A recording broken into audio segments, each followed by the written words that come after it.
जय श्री श्याम दोस्तों, जैसा कि आपने थंबनेल देखा है, आज की वीडियो में हम बात करेंगे दोस्तों म्यूचुअल फंड के एक नए अपडेट के बारे में। दोस्तों, चाहे आप म्यूचुअल फंड के अंदर इन्वेस्टमेंट करते हो, चाहे आप स्टॉक मार्केट के अंदर इन्वेस्टमेंट करते हो या फाइनेंशियल आप कोई सा भी काम करते हो, आपको क्या होता था, केवाईसी करने पड़ती थी। तो अब जो केवाईसी है उसका झंझट प्रॉपर तरीके से खत्म कर दिया गया है। बस उसके लिए आपको एक काम करना पड़ेगा। वो काम क्या करना पड़ेगा, कंप्लीट वीडियो आपको वॉच करनी है, देन मैं आपको बताऊंगा। दोस्तों, यहाँ पे मैं आपको एक चीज बता दूं, अगर आप म्यूचुअल फंड के अंदर इन्वेस्टमेंट कर रहे हो तो 2 मिनट निकाल के ये वीडियो वॉच कर लेना, क्योंकि इस वीडियो में आपको एक ऐसी जानकारी दूंगा, अगर वो आप कर लेते हो तो अगर मान लीजिए आपका फ्यूचर में कॉर्पस है कि मुझे 30 साल के लिए इन्वेस्टमेंट करना है या 5 साल के लिए, 10 साल के लिए, 15 साल के लिए, आप कितने भी साल के अंदर म्यूचुअल फंड के अंदर इन्वेस्टमेंट करो, आपको कभी भी दिक्कत परेशानी नहीं आएगी।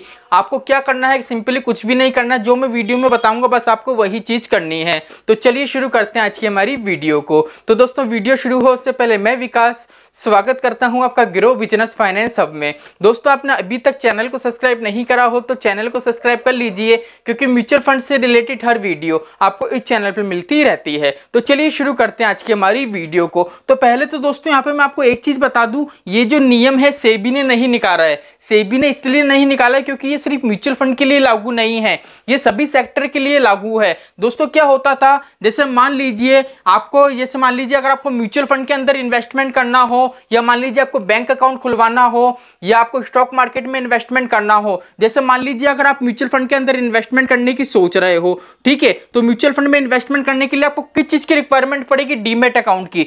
डीमेट अकाउंट की आपको रिक्वायरमेंट पड़ेगी। अब डीमेट अकाउंट के लिए आपको क्या करना पड़ेगा, आपको केवाईसी करनी पड़ेगी।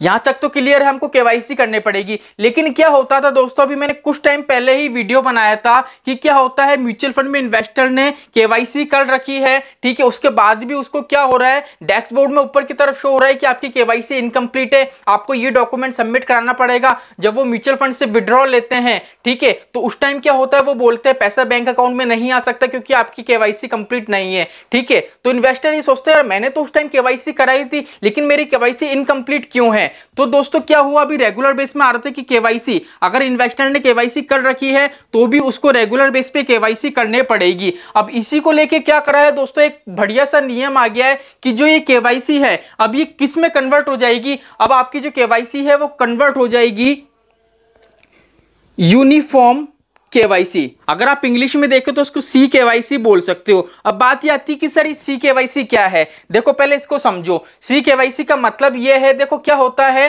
केवाईसी का मतलब क्या होता है, केवाईसी का मतलब ये होता है जब भी हम जैसे मान लीजिए बैंक अकाउंट ओपन कराने जाते हैं, या आधार कार्ड को पैन कार्ड से लिंक करा रहे हैं, या म्यूचुअल फंड में इन्वेस्टमेंट कर रहे हैं, तो केवाईसी का मतलब ये होता है जो भी बंदा है, ठीक है, जैसे मान लीजिए XYZ कोई इंसान है, इस इंसान की कंप्लीट उसमें जानकारी होगी, उसका पैन कार्ड होगा, आधार कार्ड होगा, उसकी जितनी भी डिटेल्स है वो डिटेल्स केवाईसी वाले फॉर्म में लिखी रहती है। लेकिन अब इनने क्या कर दिया, केवाईसी को कन्वर्ट कर दिया सी केवाईसी यूनिफॉर्म केवाईसी में। अब इसका मतलब क्या है, इसका मतलब यह है कि जिसने भी, आपको क्या करना है, सिंपली एक बार केवाईसी करनी है, आपको एक बार केवाईसी करनी है। आपकी एक बार केवाईसी हो जाएगी, उसके बाद आपको क्या होगा, 14 नंबर का एक डिजिट मिलेगा, 14 नंबर का एक डिजिट मिलेगा। अब जो ये डिजिट है ना, ये डिजिट क्या कहलाएगा, आपका यू केवाईसी कहलाएगी। जैसे मान लीजिए आप आपके बैंक गए, जैसे मान लीजिए आपको HDFC का बैंक है, उसमें अकाउंट खुलवाना है, आप HDFC बैंक गए, वहां पे आप अकाउंट खुलवाने के लिए गए। अब आपसे वो बोलेंगे भैया अपने डॉक्यूमेंट्स जो केवाईसी के लिए, या मान लीजिए आप म्यूचुअल फंड में आपने डीमेट अकाउंट खुलवाया, अब उसमें क्या आपको केवाईसी के लिए डॉक्यूमेंट्स मांग रहे हैं, तो सिंपली वहां पे आपको एक ऑप्शन मिलेगा यू केवाईसी। यू केवाईसी के ऑप्शन पे क्लिक करोगे तो 14 नंबर का जो आपका पिन है, जैसे आप वो एंटर करोगे तो बिना डॉक्यूमेंट्स के आपकी जो केवाईसी है वो हो जाएगी, ठीक है। इसका मतलब ये है कि जो यू केवाईसी है इसमें बस आपको एक 14 नंबर का डिजिट मिलता है। इस डिजिट का मतलब ये है कि आपको बार बार सभी सेक्टर के अंदर क्या है, आपको केवाईसी करने की जरूरत नहीं है। जैसे मान लीजिए आपने यू केवाईसी में एक बार रजिस्ट्रेशन कर दिया, उसके बाद चाहे आप डीमेट अकाउंट ओपन करो, चाहे आप स्टॉक मार्केट में इन्वेस्टमेंट करो, चाहे आप म्यूचुअल फंड में करो, चाहे बैंक अकाउंट ओपन करवाओ, आप कुछ भी काम करो, आपको केवाईसी वापस से नहीं करवाने पड़ेगी। जो 14 डिजिट का आपका नंबर है बस वही आपको देना पड़ेगा, जिससे आपका कंप्लीट काम हो जाएगा बिना केवाईसी के। अब बात ये आती है कि सर जी यू केवाईसी है ये कैसे होगी, तो यहाँ पे देखो मैं कंप्लीट आपको बता देता हूँ यू केवाईसी कैसे होगी। ये हम सभी को करने पड़ेगी। जिसकी केवाईसी हो रखी है उन सभी को, जितने भी इन्वेस्टर हैं, ये मान लीजिए जिसके पास भी पैन कार्ड है, उन सभी को ये केवाईसी करने पड़ेगी। अब ये केवाईसी क्यों करने पड़ेगी और इसका फायदा तो मैंने आपको बता ही दिया है। एक बार अगर यू केवाईसी हो गई, 14 नंबर का आपको डिजिट प्रोवाइड हो गया, उसके बाद बिल्कुल कभी फ्यूचर में झंझट नहीं रहेगी, ठीक है, कि आपको कभी केवाईसी करनी है। बस ये 14 नंबर का डिजिट है, ये आपके काम में आएगा, ठीक है। जैसे पैन कार्ड में क्या होता है, पैन कार्ड का एक नंबर होता है, ठीक है, पैन कार्ड आपके पास हो या नहीं हो, लेकिन पैन कार्ड का नंबर होना चाहिए, क्योंकि पैन कार्ड की हर जगह फोटो नहीं लगती है, उसका नंबर ही वैलिड होता है, नंबर ही लगता है। तो यहाँ पे मैंने कंप्लीट आपको बता दिया। अब बात ये आती है कि सर ये नियम निकाला किसने है? ये नियम निकाला है, देखो दोस्तों, किसने? FSDC ने। FSDC क्या है, इसकी फुल फॉर्म स्क्रीन पे आपको लिखी हुई आ रही है। अभी बीच में क्या हुआ था दोस्तों, मैंने बताया था कि एक AMC है, AMC के जो मैनेजर हैं उनने कंप्लेन करी थी सेबी को कि बार बार ऐसी चीजें क्यों आ रही है कि हमको जो पुराने इन्वेस्टर है उनको भी केवाईसी अपडेट करने पड़े।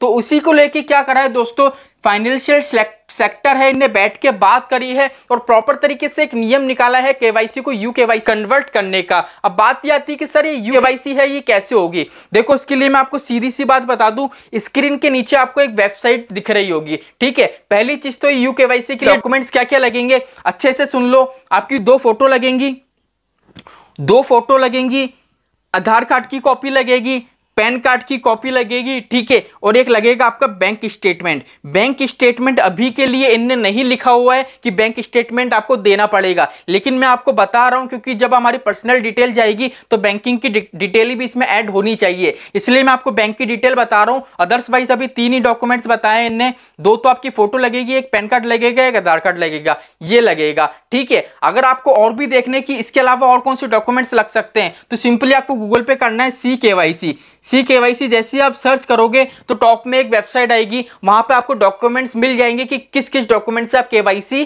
कर सकते हो, ठीक है। अब बात आती है कि सर केवाईसी हम कहां पे करें, तो देखो स्क्रीन पे आपको एक वेबसाइट दिख रही है। अभी के टाइम पे केवाईसी नहीं होगी, पोर्टल बन चुका है, लेकिन पोर्टल पे आप जाओगे तो क्या होगा, अभी वो ऑन नहीं होगा क्योंकि उस वेबसाइट पे अभी वर्क चल रहा है। जैसी वेबसाइट का वर्क कंप्लीट हो जाएगा, जैसी पोर्टल ऑन हो जाएगा, मैं सिंपली आपको करके बताऊंगा कि सी केवाईसी कैसे करी जाती है। अभी के लिए मैं थोड़ी बेसिक डिटेल दे देता हूं। इसमें क्या होगा, आपको ऑनलाइन वेबसाइट पे जाना पड़ेगा, जो वेबसाइट में बता रहा हूं। वहां पे क्या करना पड़ेगा, आपके जितने भी डॉक्यूमेंट्स है आपको वो सारे डॉक्यूमेंट्स वहां पे सबमिट करने पड़ेंगे। जैसे ही आप डॉक्यूमेंट सबमिट करोगे तो क्या होगा, उसके बाद कुछ दिन बाद आपको मेल आएगा, मोबाइल नंबर, देखो यहाँ पे मोबाइल नंबर और मेल आईडी तो आपको चाहिए ही चाहिए। इस चीज के लिए मत बोलना कि सर आपने मोबाइल नंबर का नहीं बताया, मेल आईडी का नहीं बताया, ठीक है। तो आप जो भी मेल आईडी और मोबाइल नंबर दोगे उस पर आपके पास मेल आएगा, वो आपको सेंटर बताएंगे, उस सेंटर पे आपको जाना पड़ेगा, जो भी आपके लोकेशन के नियर बाय होगा, वहां पे आपका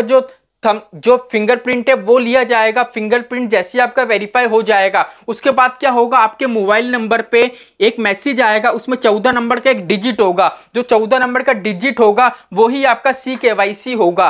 वो 14 नंबर का डिजिट है, आपको उसको संभाल के रखना पड़ेगा, वही आपके हर जगह काम में आएगा। ये कोई ऐसा नहीं है कि हमारा ATM कार्ड है या आधार कार्ड है, इसकी तरह कोई कार्ड आपको मिलेगा, कोई कार्ड नहीं मिलेगा। बस मैसेज में आपको एक नंबर मिल जाएगा, वही नंबर आपको संभाल के रखना है। अभी मैंने थ्योरिकल बता दिया है क्योंकि पोर्टल ऑन नहीं है। जैसे ही पोर्टल ऑन हो जाएगा मैं कंप्लीट इस पे एक वीडियो बनाऊंगा, देन आपको बिल्कुल प्रॉपर तरीके से प्रोसेस बताऊंगा कि इस तरीके से आप केवाईसी को सी केवाईसी में कन्वर्ट कर सकते हो। दोस्तों ये बहुत ही ज्यादा इंपॉर्टेंट है, करके रख लेना। मैं भी इसमें करूंगा, जब मैं मेरा वेरिफिकेशन करूंगा, मेरी सी केवाईसी करूंगा, तब मैं उसका कंप्लीट वीडियो बनाऊंगा, ट्यूटोरियल बनाऊंगा, देन आपको शेयर करूंगा। तो चलिए दोस्तों आज के लिए इतना ही, मिलते हैं हमारी नेक्स्ट वीडियो में। जय श्री श्याम दोस्तों, जय श्री राधे।